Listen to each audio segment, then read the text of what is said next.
Guys, meron tayong aabangan na pelikula ito. Sarah, Wag Mo Ko Iiwan by Zulaika. Yan po, no. Pero seriously speaking, ito po yung nag-lead dito. Ito, alam nyo naman tong eksenang ito. Ito yung pagbabanta ni Sara Duterte kay President Bongbong Marcos, sa First Lady at of course sa former speaker, no. Yan po. Ano po bang nangyari diyan? Balik tanaw lang po tayo, ha? Sinasabi nila na wala daw pong ebidensya ng anomalya laban kay Sara Duterte, pero ito po malinaw na bribery ang usapin pong ito. Ito po si Gloria Mercado binibigyan po ng 50,000 monthly nung panahon na siya po ang head of procurement entity, no, yung tinatawag na HOPE. Ang problema po itong DepEd official na ito di tinatanggap niya, pero hindi daw, tinago lang niya daw yung mga sobre niya, sinusurrender niya dun sa Congress, no, nung sa hearing, kasi nga po meron po siyang mga kinu-question ng mga polisiya dito sa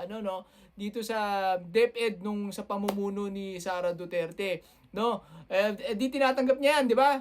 For 9 months binibigyan siya, pero all of a sudden, dahil kinu-question niya yung mga pagbibili ng mga bidding, di ba, yung procurement, kasi ang gusto po ng kampo ni Sara Duterte, wag na daw questionin yung bidding, no. Kumbaga, usap-usap na lang daw yung mga bidder.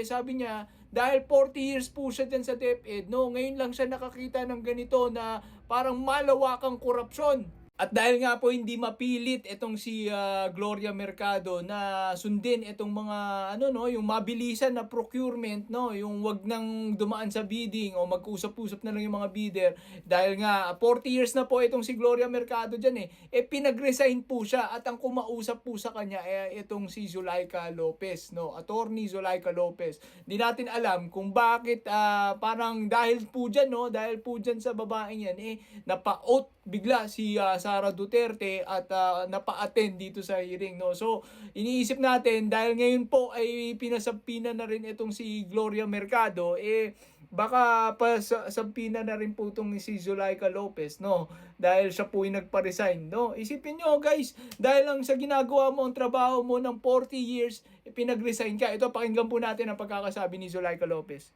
Attorney, you are a lawyer. It is fundamental upon us to follow due process. Did you accord Yusek Mercado the fundamental right to due process? I told her the reasons why, Your Honor. Did you give her ample opportunity to explain her side? Yusek Mercado explained, but I told her that Medyo unfair po yan, Attorney Zulaika. When you will be advising Yusek Mercado that she has to tender her courtesy resignation, you will be claiming that that is an instruction coming from your principal. what I did was really in pursuance of the instruction of the Vice President. So ayun guys, no, sinabi po ni Zulaika Lopez na instruction po yun ni Vice President Sara Duterte na pag-resignin na, no, sabihin na kailangan na mag-resign nito ni Yusek Gloria Mercado, no. Samantalang 40 years niyang ginagawa ang trabaho niya, tapos itong si Sara Duterte nanungkulan lang sa DepEd ng 2 taon pinag-resign bigla yung 40 years na nagtatrabaho. Yan po ang patunay na abusado si Sara Duterte sa mga maliliit na mga tao. I think, I don't wanna do this, but since siya na yung nagsabi, i-turn over ko na yung envelope. The envelopes where the money was.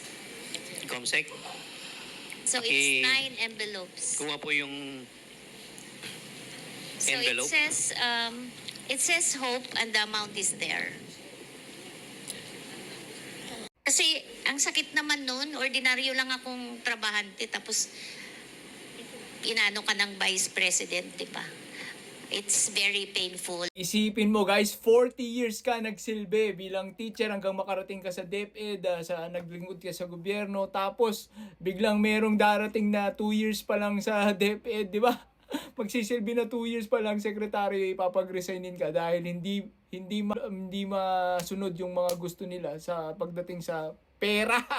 Ano mo na naman, anomalya ng pera. Yan po si Sara Duterte. At yan, ano nga abangan natin? Ito, Sara, wag mo ko iiwan. Zulaika Part 2, Season 2. Yan po ba ay mangyayari muli, no? Kapag pinasampi na rin si Zulaika Lopez?